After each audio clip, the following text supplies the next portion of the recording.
السلام عليكم. السلام عليكم ورحمة الله وبركاته. إن الحمد لله نحمد الله العظيم ونصلي على قائد المسلمين سيدنا ونبينا وشفيعنا محمد صلى الله عليه وسلم صلوات الله عليه وأزكى السلام عليه أما بعد. ফজিলতপূর্ণ মাসসমূহের অন্যতম একটি হচ্ছে জিলহজ মাস। বছরের অন্যান্য সময়ের তুলনায় জিলহজ মাসের ইবাদত বন্দেগী আল্লাহ রাব্বুল আলামিনের কাছে অনেক গুরুত্বপূর্ণ এবং অনেক বেশি সওয়াব পাওয়া যায়। এর মধ্যে জিলহজ মাসের অন্যতম একটি আমল হচ্ছে তাকবীরে তাশরিক। আজকে তাকবীরে তাশরিক প্রসঙ্গে আপনাদের সামনে বিভিন্ন পয়েন্টে আলোচনা করব ইনশাআল্লাহ।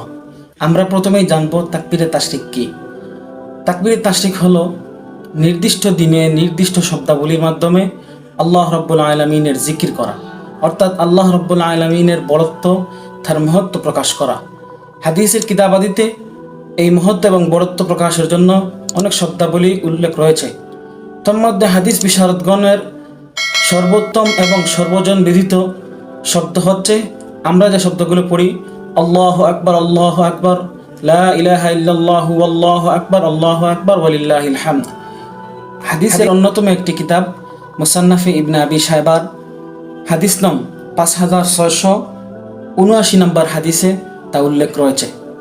সম্মানিত দর্শক শ্রোতা, বুখারী শরীফের অন্যতম ব্যাখ্যাগার যুগশ্রেষ্ঠ মুহাদ্দিস আল্লামা বদরুদ্দিন আইনি রহমতুল্লাহ আলাইহি আল মাবসুদ এবং কাজী খান থেকে হেদায়ার অন্যতম একটি ব্যাখ্যা গ্রন্থ এর মধ্যে উল্লেখ করেন, হযরত ইব্রাহিম আলাইহিমুসসালাতু ওয়াসসালাম যখন হযরত ইসমাঈল আলাইহিসসালামকে আল্লাহর রাহে কোরবানি করতে শুরু করেন, তখন আল্লাহ রাব্বুল আলামিনের নির্দেশে হযরত জিবরাইল আলাইহিসসালাম যখন বেহেশত থেকে একটি দুম্বা নিয়ে হযরত ইব্রাহিম আলাইহিসসালাম এবং ইসমাঈল আলাইহিসসালামের উদ্দেশ্যে রওনা হলেন, তখন তিনি বুঝতে পারলেন বা ওনার সন্দেহ হইল যে হয়তো ওনার আসার আগেই ইব্রাহিম আলাইহিসসালাম হয়তো এই কোরবানির কাজ সম্পন্ন করে ফেলতে পারেন।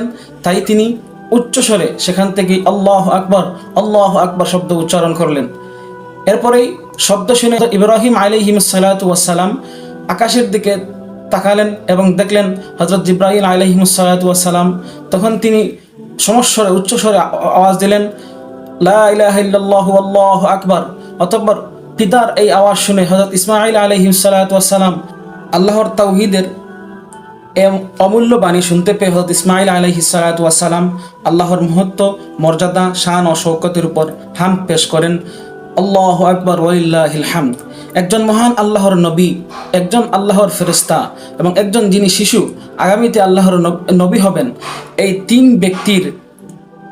তিন ব্যক্তির খুশির আবেগের উচ্চারিত এই আমলটুকু আল্লাহ রাব্বুল আলামিন এমনভাবে কবুল করেছেন যে কিয়ামত পর্যন্ত আনেওয়ালা সকল উম্মতে মুসলিমা এই শব্দগুলি নির্দিষ্ট দিনে তারা প্রত্যেকেই উচ্চারণ করবে।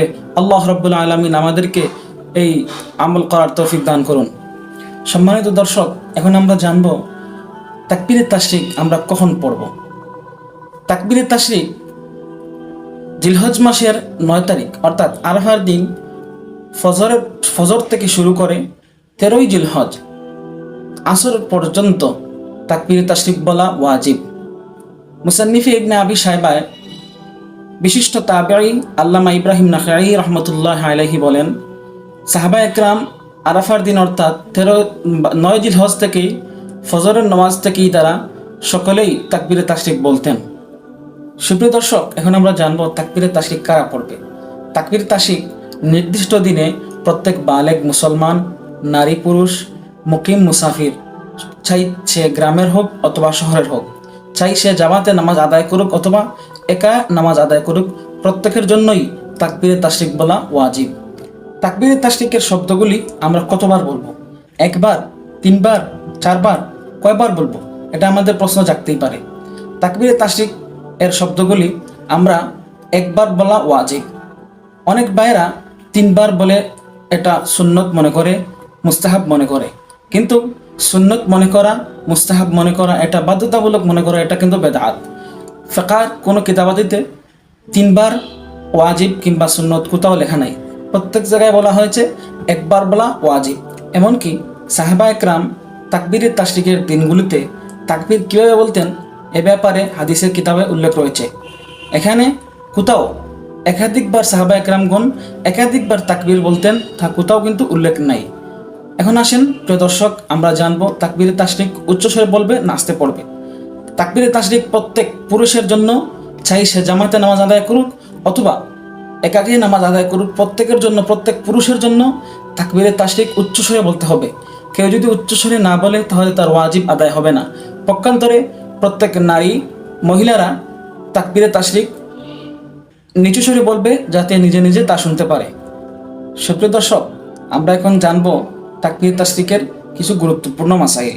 1 নাম্বার, তাকবীরে তাশরিক কোনো ইমাম সাহেব যদি জামাতের নামাজ আদায়ের শেষে তাকবীরে তাশরিক বলতে ভুলে যান তাহলে মুক্তাদিরা তাকবীরে তাশরিক বলবে। আবার মাসবুক যিনি হবেন তিনি উনার নামাজ শেষ করে তাকবীরে তাশরিক বলবেন। তাকবীরে তাশরিকের নির্দিষ্ট দিনগুলির মধ্যে যদি আমাদের কারো কোনো ওয়াক্তের নামাজ কাজা হয়ে যায় আর আমরা যদি ওই ওয়াক্তের নামাজটা তাকবীরে তাশরিক চলাকালীন সময়ের মধ্যেই যদি আদায় করি তাহলে আমাদের জন্য অবশ্যই তাকবীরে তাশরিক এই কাজা নামাজের আদায়ের পরেই তাকবীরে তাশরিক আদায় করতে হবে। পক্ষান্তরে যদি আমরা এই তাকবীরে তাশরিকের দিনগুলোর যে কাজা নামাজ আমরা যদি তাকবীরে তাশরিকের আইয়ামের পরে যদি আদায় করি তাহলে এই তাকবীরে তাশরিক আমাদেরকে বলতে হবে না। আরেকটি মাসআলা হচ্ছে, যদি কোনো ব্যক্তি ফরজ নামাজ আদায়ের পর তাকবীর তাশরিক বলতে ভুলে যায় আর সে যদি নামাজ নষ্ট হয় এমন কোনো কাজ করে নেয় তাহলে তার উপর থেকে তাকবীরে তাশরিক রহিত হয়ে যাবে। সম্মানিত দর্শক শ্রোতা, আজকের এই সংক্ষিপ্ত ভিডিওতে আপনাদের কাছে তাকবীরে তাশরিক সম্পর্কে কিছু আলোকপাত করার চেষ্টা করেছি। ইনশাআল্লাহ আরও কোনো একদিন আরও কোনো একটা বিষয় নিয়ে আপনাদের সামনে আবার আসবো। সে পর্যন্ত আপনারা ভালো থাকুন, সুস্থ থাকুন। আল্লাহ হাফিজ।